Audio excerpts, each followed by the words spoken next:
Other shows we have for you to enjoy at myclassicradio.net. The Avengers was most certainly not a household name in South Africa prior to the radio series. With no national television service until 1976, the mechanism simply was not present in the country to show television programs to mass audiences. While many other countries reveled in the filmed adventures of John Steed and company, South Africa was not equipped to join in the fun. The series took Britain by storm and made a major impression in the American markets, being that greatest of rarities, a British series given a network transmission slot. However, as a filmed series, rather than a videotaped one, The Avengers was able to gain a modicum of exposure in South Africa through film rentals. Come and listen at myclassicradio.net. Other shows we have for you to enjoy at myclassicradio.net. 21 Precinct was a police drama broadcast on CBS from July 7, 1953, to July 26, 1956. It initially served as a summer replacement for My Friend Irma. The show was produced in cooperation with the Patrolmen's Benevolent Association of City of New York and adaptations from True Criminal in New York. The Policeman's Point of View. Historically, the 21st Precinct had been located near Gramercy Park, Manhattan. In 1929 the department reorganized the precinct numbering, and 21st designation was discontinued. No such precinct existed during the run, nor does a 21st precinct exist. However, the fictional precinct's territory closely corresponds to that of the Upper Side's 23rd precinct since 192. Come and listen at myclassicradio.net. Once again we are abroad with the Lockharts, who are taking a trip through Europe. That is, Mrs. Lockhart is taking Mr. Lockhart. Here we find this typical Mr. and Mrs. enjoying the sights of London and of rural England.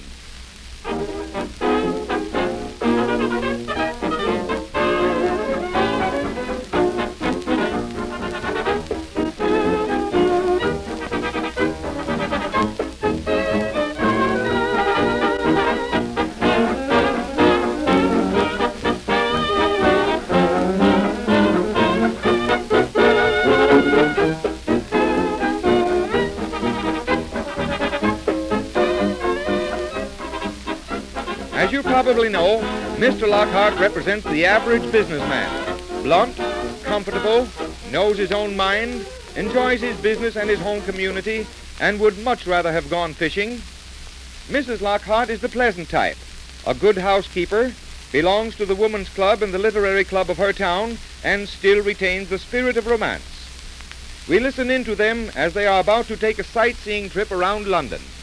Here we are, dear. This is the sightseeing bus. Lord, I'll feel foolish sitting up there. No, you won't. Everybody else does it.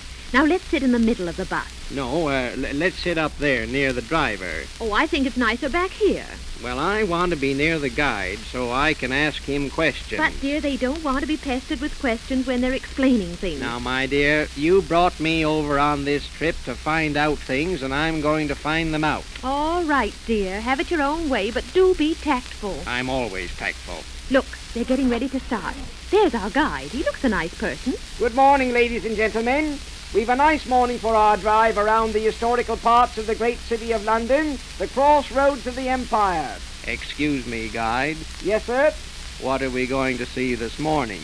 If I told you that now, sir, you wouldn't have any nice surprises left. All in good time. All right, Harry, let's get started. Now then, ladies and gentlemen, kindly give me your attention, please. We shall start the drive right here at Marble Arch. If you'll kindly look on your left, you will see the arch, and you will notice it is made of marble, and that is how it gets its name, Marble Arch. We are now passing down Park Lane. There's the park over on your right, and here's the lane, and thus we get Park Lane. Can you understand him, dear? Pretty well. Well, I can't. In the park every Sunday, the British working man is allowed free speech when he can holler, "Down with the government, down with the House of Lords." Guide, doesn't the government stop them from hollering down with the government? Oh, no, sir, they couldn't do that. There'd be a revolution. But as long as they let him talk about it, the British working man is quite happy, sir. Well, why don't we stop here? Oh, there's too much to see, sir. Now then, ladies and gentlemen, we are in Piccadilly. On your left are some of London's exclusive hotels. On your right is St. James Street. And at the bottom is St. James Palace, residence of the Prince of Wales. You ought to pay a visit there before you leave London. Well, now, dear, these are the places we want to stop and see. I know, dear, but maybe they don't go there on this trip. And here's the famous Leicester Square, the Times Square of London. Great theatrical and amusement centre, particularly, if I may say so, after 11 o'clock at night. Guide, why after 11 o'clock at night? I'll tell you that on the QT, sir. Now then, ladies and gentlemen, we are approaching Trafalgar Square, one of the finest open spaces in Europe. On the top of the monument in the centre stands Lord Nelson, who said, "England expects that every man this day will do his duty, and that's why I'm here this morning." And what did Nelson do? He's chiefly noted, sir, for winning the Battle of Trafalgar Bay, losing an eye, and keeping Lady Hamilton happy. We are now proceeding down Whitehall. In the far distance is Buckingham Palace. On your right is the Admiralty Arch, and on your left is the famous Scotland Yard you've all read about. Where's the yard? I don't see any yard. Dear, don't ask so many questions. Why, they've put a building up on it now, sir. It used to be right there where I'm pointing, and many's the time I've seen Mr. Sherlock Holmes walk across that very yard. But wasn't he a fictitious character? He might have been to you, ma'am, but he was very real to me. Why do they call it Scotland Yard? Oh, don't ask so many questions, Will. Now then, ladies and gentlemen, next on your left is the banqueting hall of Whitehall Palace. You see the little window up there in the centre? Which one? There's about 100 of them up there. The little one, sir. That's where King Charles I lost his head. What for? Don't ask so many questions, Will. For not giving a right answer, sir. He said no when he should have said yes. And if I may say so, he's the only king in history to have lost his head twice because of those two little words. How was that? Why, sir, he lost his head the first time when he said yes to Nell Gwyn, and he lost it the second time when he said no to Cromwell. You have a sense of humor, haven't you? Well, sir, I do like my little joke, if I do say so. There's not much pleasure in taking tourists around every day, you know. It's in one ear and out the other. Now then, ladies and gentlemen, on your right is the horse guard. You can see the horses, and the guards are sitting on top of them, and thus we have the horse guard. Now, don't they look a picture, Will? Who, the horses? No, silly, the guards. We are now passing Downing Street, and at number 10 is the residence of the Prime Minister of England. I've got to see that. Now, where is that, guide? I'm sorry, sir, we've just passed it. And now, ladies and gentlemen, you have your first glimpse of the House of Lords, commonly called the Old Ladies' Home. Do we go inside there? No, sir, you can only obtain entrance by permission. Principally, I think, because it interferes with their sleep. Now then, ladies and gentlemen, over on your right is a statue of Abraham Lincoln contemplating Westminster Abbey. And if I may say so, the greatest man of America and the greatest building in England. Well, now there's old Abe himself, right here in the heart of London. Now, isn't that fine of them? It certainly is. But this fellow, this guide, talks so fast I can't understand a word he says. And you said slow old England, Will. Now then, ladies and gentlemen, we are now proceeding along the embankment with the River Thames on your right, representing, if I may say so, the liquid history of England. And finally, we will arrive at the Tower of London, which we shall visit. What did he call the River Thames? The liquid history of England. Rather pretty, isn't it, dear? Sounds to me like a slogan for Scotch whiskey. Oh, Will.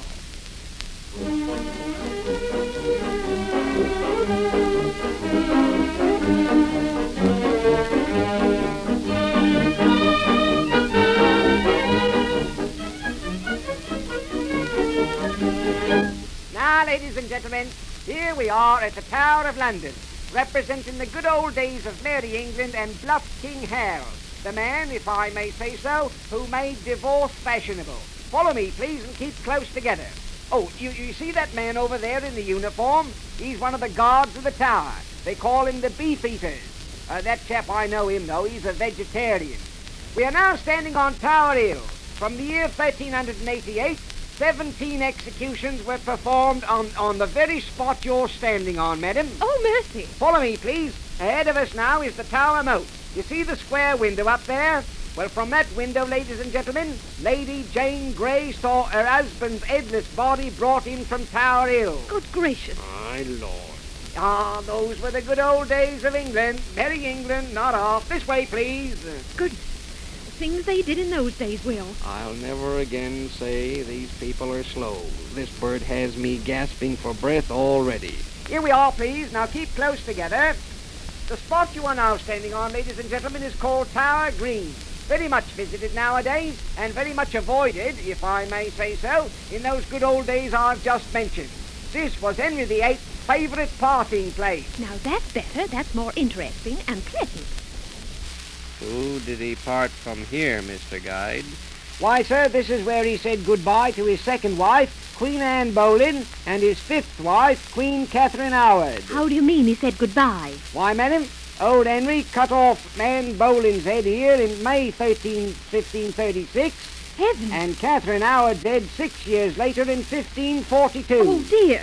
Now, ladies and gentlemen, would anyone like to visit the Bloody Tower? Oh, no, gracious, no. No, I guess we've had enough. Just as you like, sir. Then we'll return to the motor and go back to the hotel. Well, dear, I'm glad of one thing. What's that? That we're going to the lovely Lake District tomorrow to see where Wordsworth lived. Wordsworth? Who was he? Why, the poet, dear, you remember. I read one of his poems at the Women's Club back home.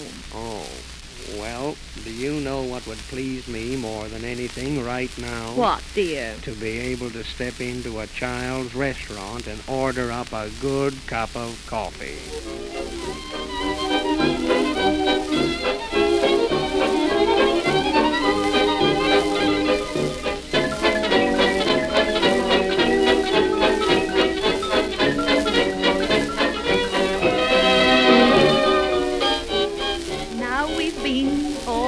Wordsworth's cottage where he wrote his beautiful poems. Wasn't it delightful, dear, and so quaint?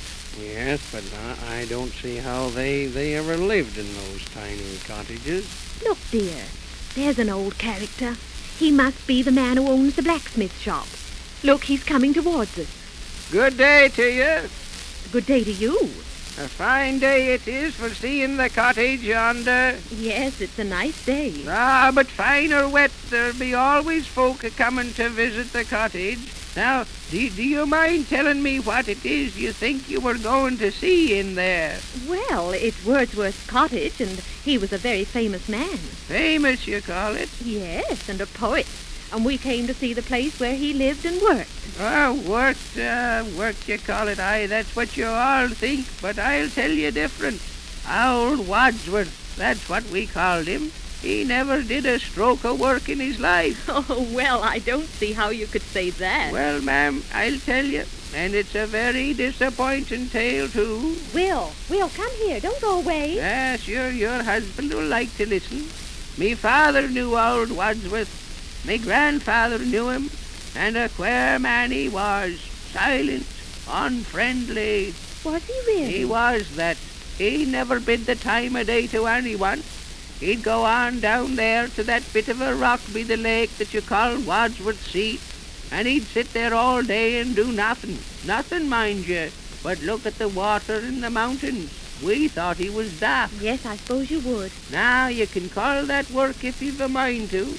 But I'm telling you, old Wadsworth never did a stroke of work in his life. And then he ups and he dies, and all the people say what a fine man he was, till me father was nearly fit to boil. And now they charge a shilling to see where he lived. And yet here was my grandfather, and then me father, and now me, working here by the sweat of our brow and the toil of our hands, from sunrise to sunset. And what do we get out of it? Nothing, young lady. And I tell you, with no shillings coming our way, and very few horses, life is very disappointing. Well, now, that's a very interesting story. Dear, you see what he's after? Certainly I do, and he deserves it. Here, my friend, have a glass of beer on me. And me, too. Now, that's very kind of you. And I'll drink your health tonight, I will, and thank you again. Goodbye. Goodbye. Good day to you, and God bless you both. Well, my dear, What do you think of that for technique? Why, I think it was the most delightful experience I've ever had. Say, did I say the English were slow? You did. I'm dead wrong. He's dead wrong. And so we leave the Lockharts enjoying the beauty of the English Lake District and the charm of London. Next week, we shall find them again, crossing the English Channel and arriving in Paris, where they continue their experiences abroad.